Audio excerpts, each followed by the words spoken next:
দিন যাওয়ার কথা ছিল একটা বিয়ে বাড়িতে, আর বিয়ে বাড়ি যাওয়ার জন্য আমি এই জামাটা চুজ করেছি। এটা কিন্তু সিম্পলি গর্জিয়াস একটা জামা। এই গরমের মধ্যে তো একটুও সাজতে ইচ্ছাই করে না, আর আমি এমনিও সাজি না। ফাউন্ডেশন আমার যা ছিল সব ডেট এক্সপায়ার হয়ে গেছে, আমি ফেলে দিয়েছি।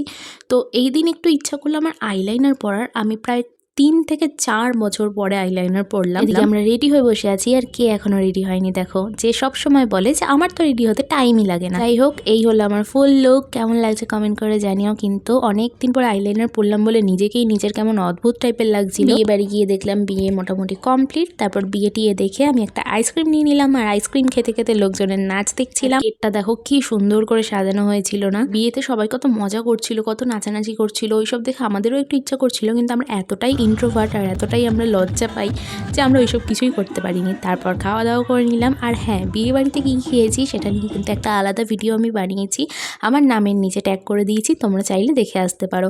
এরপর মায়ের জন্য একটা মিষ্টি পান নিয়ে নিলাম। আর এই দুই মহাশয় যে কি দেখছে পানের মধ্যে, আজ অবধি আমি সেটা বুঝতে পারলাম না। একই বাইকের 3 জন ঠাসাঠাসি করে বসে বাড়ি চলে এলাম।